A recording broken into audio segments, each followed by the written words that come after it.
Это программа «Актуальное интервью», в студии Иван Лазаренко. Какие услуги пенсионного фонда можно получить через интернет, не отрываясь от мобильного телефона, и ради каких еще нужно приходить в отделение лично? Что можно узнать о своей трудовой деятельности онлайн и как проконтролировать страховые взносы работодателя? Об этом и не только. Мы сегодня поговорим с гостем студии. Это управляющий отделением Пенсионного фонда России по Республике Саха-Якутия Георгий Степанов. Георгий Михайлович, здравствуйте. Здравствуйте, Иван. Наша программа выходит накануне межрегионального семинара совещания по актуальным вопросам предоставления государственных услуг Пенсионным фондом Российской Федерации. Мероприятие пройдет с 1 июля по 6 июля в столице. Вкратце можно рассказать, какие вопросы будут на этом мероприятии затронуты, какие вопросы будут стоять в повестке форума? Это федеральное мероприятие Пенсионного фонда с участием около 3 десятков отделений Пенсионного фонда, начиная от Южного федерального округа, все Зауралье. Приедут руководители Пенсионного фонда из исполнительной дирекции из Москвы. Конечно, первый вопрос, который стоит перед участниками этого семинара, это совершенствование способов, механизмов предоставления государственных услуг, оказываемых Пенсионным фондом, с минимальными затратами для заявителя и, безусловно, с активным, широким использованием электронных сервисов, что, в принципе, подразумевает и минимизацию затрат. Это главная задача. Ну и, конечно же, обмен опытом.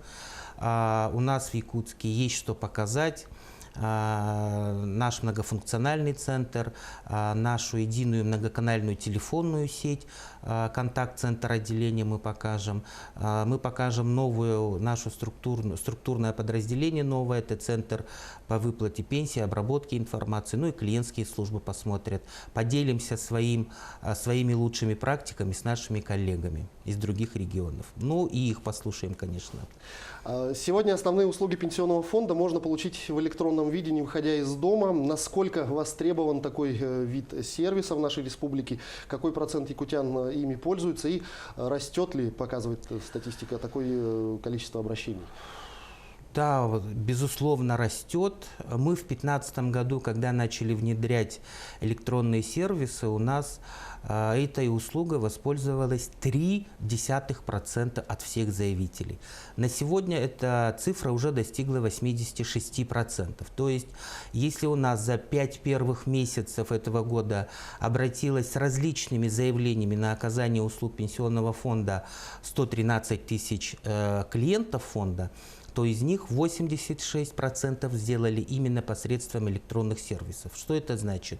Или они обратились через портал государственных услуг, или через личный кабинет на сайте Пенсионного фонда, или обратились через многофункциональные центры офиса «Мои документы». Обращение можно сделать в том числе и через мобильные приложения. Вообще это, конечно, очень удобно для заявителя. Не выходя из дома, это, в принципе, можно сделать. Из 26 услуг Пенсионного фонда, которые мы сегодня оказываем, все 26 услуг можно получить в электронном виде.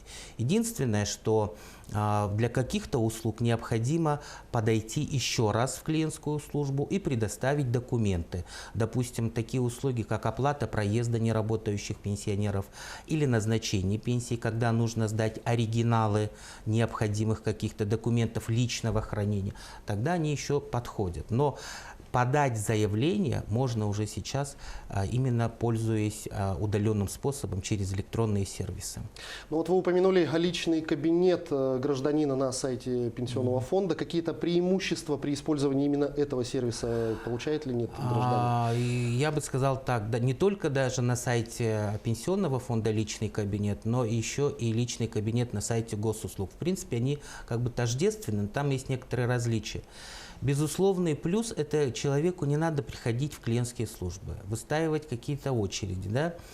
То есть человек экономит время. Я в самом начале нашего разговора говорил, что задача Пенсионного фонда сегодня, во дворе 21 век, предоставлять услуги с минимумом затрат.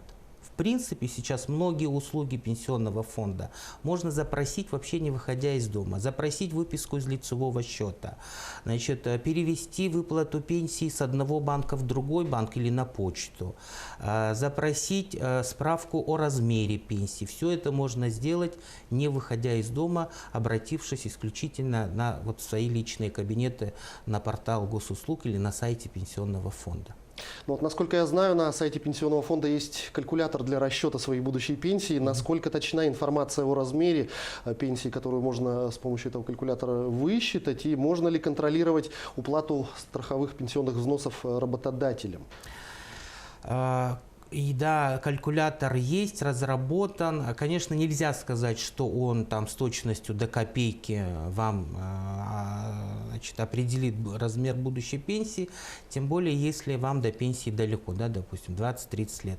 Но вот те, кто планирует выходить на пенсию через год-два, при вводе объективной информации, потому что туда надо вводить информацию личного характера, допустим, о размере средней заработной платы, о наличии детей, о наличии своего страхового стажа, в принципе, можно получить приблизительные цифры, вот предстоящие годы. Поэтому личным кабинетом надо пользоваться. И личный кабинет, на мой взгляд, нужен не только для того, чтобы узнать размер пенсии, а вообще понять, из-за чего складывается этот размер пенсии. Там можно варьировать вот вводными данными. Сколько будет пенсии, если я там отработаю столько-то лет после выхода на пенсию, если у меня будет такой размер зарплаты, или вдвое, или втрое больше. Да? То есть человек может варьировать и может понять, из чего все-таки складывается его размер пенсии.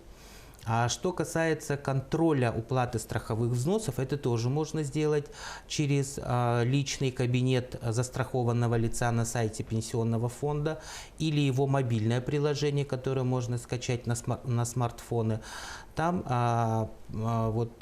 практически в режиме реального времени можно отслеживать, поступили ли страховые взносы и от какого работодателя. К нам обращаются застрахованные лица, которые работают на 2-3 работах.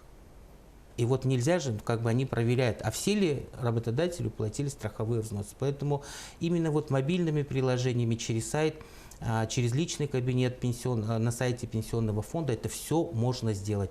Это работает, это реализовано, это уже настоящее время.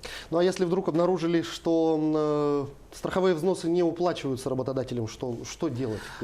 Обратиться к страхователю, взять выписку из лицевого счета, показать, что вот за такие периоды страховые взносы не уплатили, и обратиться к работодателю. Если работодатель не исполняет свои обязательства, у нас есть контрольные надзорные органы. Это налоговые службы, это инспекция труда, это и пенсионный фонд сам, который не занимается администрированием страховых взносов на сегодня, но тем не менее мы тоже можем отреагировать на поступившие запросы или обращения наших клиентов. Ну вот электронные услуги — это действительно веяние времени, необходимое веяние, и, как вы говорите, действительно снижает и время, и силы для подачи заявлений, для предоставления каких-то услуг. Но что делать, если люди не владеют компьютером или нет просто возможности выйти в интернет и какие-то действия совершить? Куда обращаться? Как?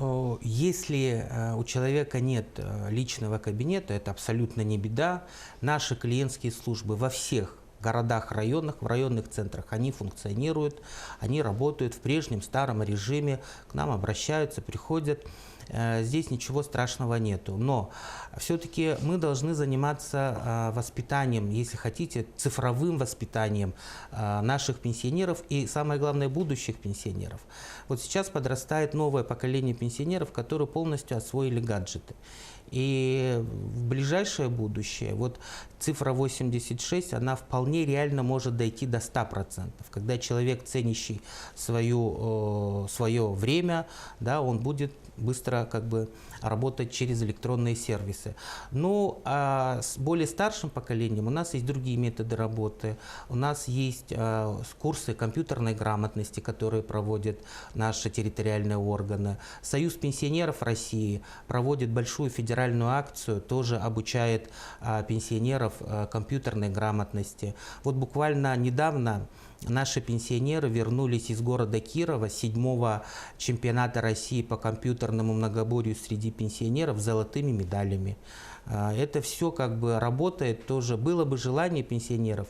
Нынче мы заключили соглашение с Северо-Восточным федеральным университетом и уже охватили вот этими курсами по компьютерной грамотности сельские районы, Заречье, Вилюйская группа районов.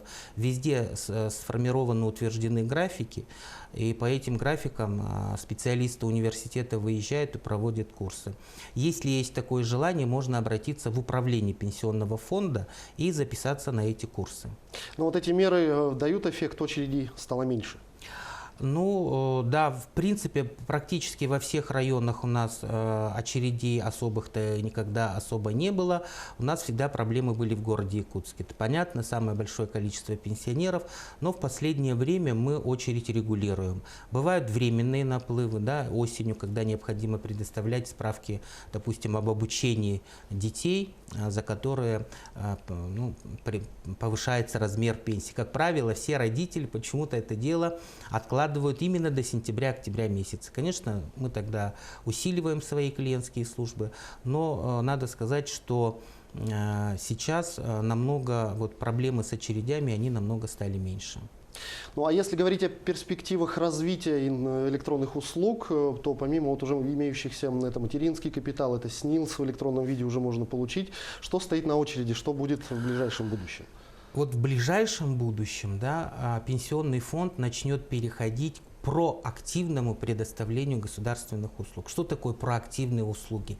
Это предупредительное, скажем так, предоставление не по заявлению, не по обращению, а уже по свершившемуся факту. На сегодня уже готовится изменение в федеральное законодательство о пенсиях. Один пример. Вот у нас факт. Человек признан инвалидом.